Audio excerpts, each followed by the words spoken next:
每隔一段時間都會推出新嘅產品，我都會買一啲唔同嘅產品。今日呢條片就會講下有啲咩新嘢出咗，同埋我又買咗啲咩啦。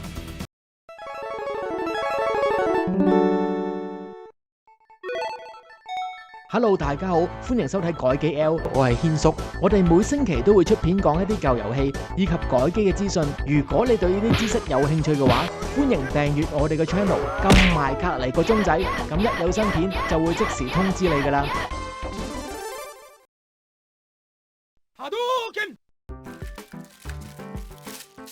買咗呢個火牛，點解會買呢個火牛呢？因為之前有個鄰居呢，就俾咗盒嘢我，就問我可唔可以幫佢修理呢啲嘅嘢啊咁樣。有鄰居同我講呢，話所有嘢都唔 work 噶啦，咁你睇下有冇得維修啦。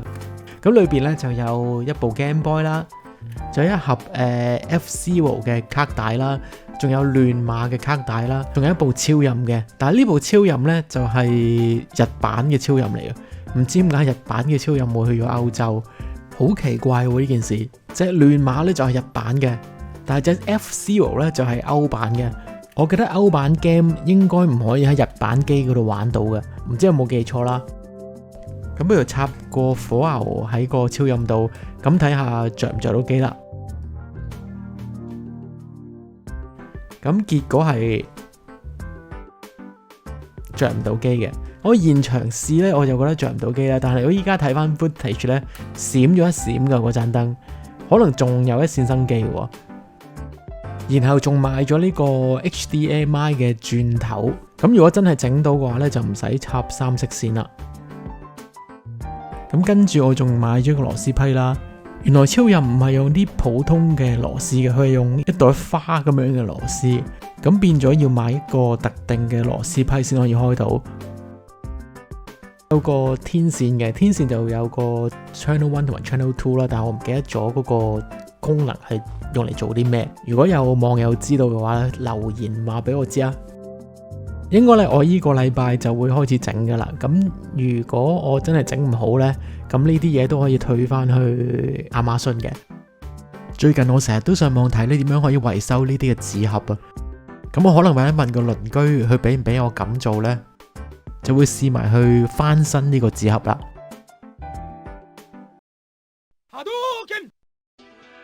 另外我就買咗一塊黃色嘅 Game Boy Pocket 底板啦。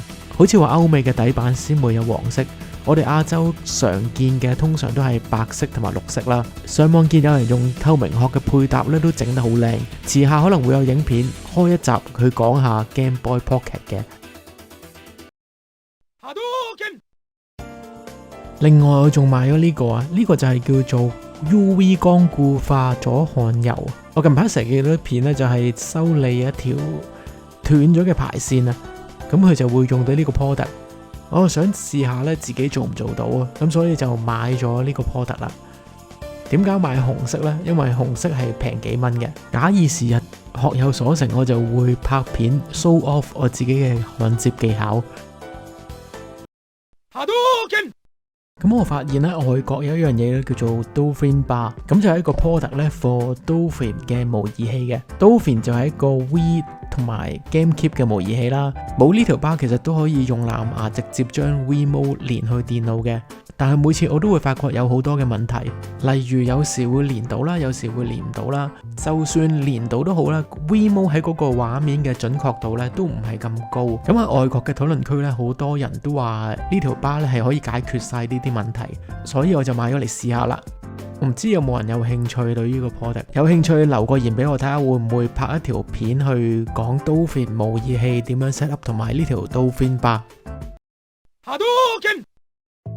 呢件好無聊啊，都唔叫做賣嘅其實，因為都會打算翻香港，咁所以咧就賣咗部 PS5。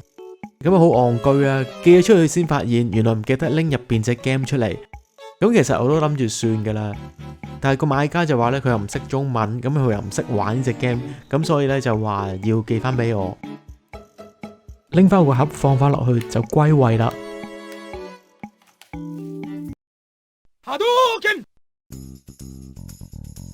我我最近咧見 PS5 都有一個新嘅破解，就係用咗 YouTube App 嘅一個漏洞啦。咁我見到係好似 firmware 去到10至12都好似用到嘅。如果有興趣嘅話咧，就唔好 update 你部 PS5 啦。同埋我見個過程都幾複雜，不過我就啱啱賣咗部機出去，所以我就試唔到啦。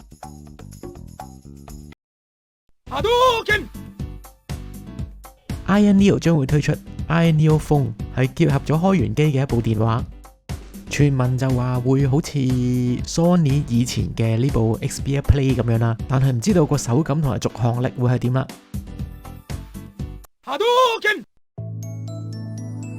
Anbernic 將會推出 RGDS， 參考咗喺 DS 嘅設計啦，上邊同下邊都會用咗4寸嘅屏幕。睇翻佢用嘅 CPU 效能表現，睇嚟只可以模擬到 DS 嘅遊戲 ，3DS 就會悶水少少啦。我自己都想試下呢部機啊，因為價錢都唔係好貴，官方就話大約$100樓下就買到啦。大部分嘅 DS 遊戲咧都係用筆嚟玩啦，例如節奏天國啊、應援團啊。最主要我想試下佢個 touch screen 同埋用筆玩嘅感覺咧係咪咁好？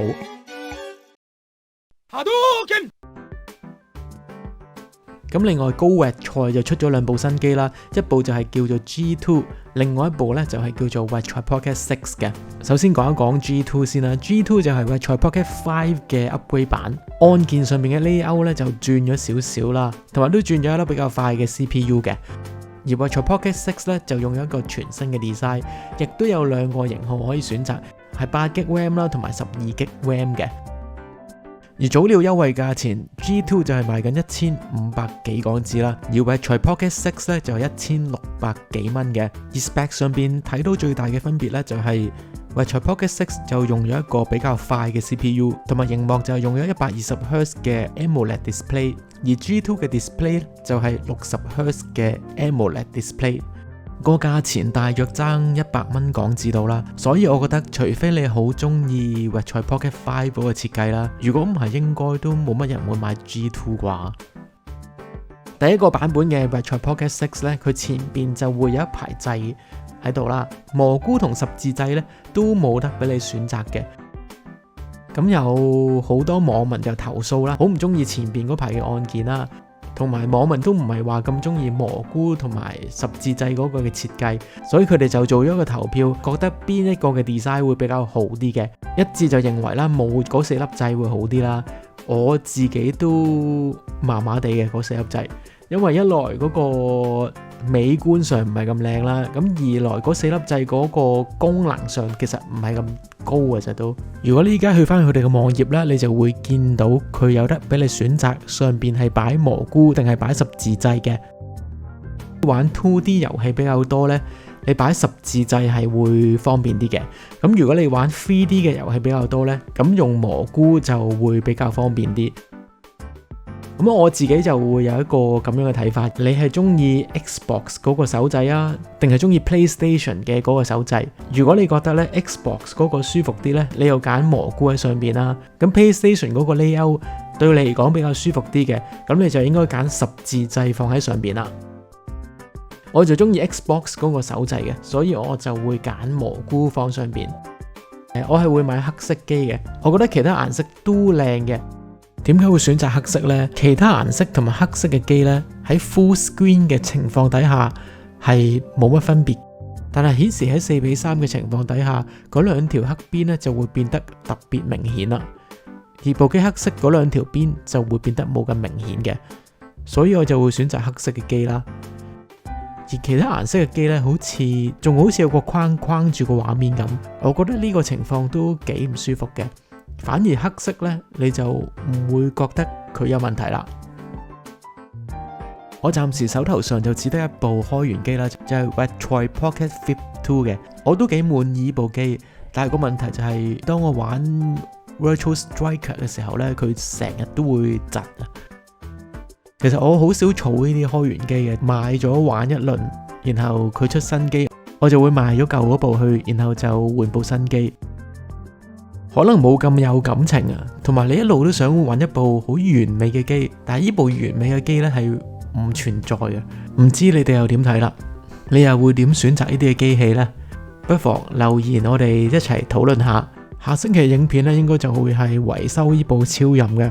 我本諗住咧今個星期可以出到啊，點知用咗好多時間，好難搞啊！我哋下條片再見啦，拜拜。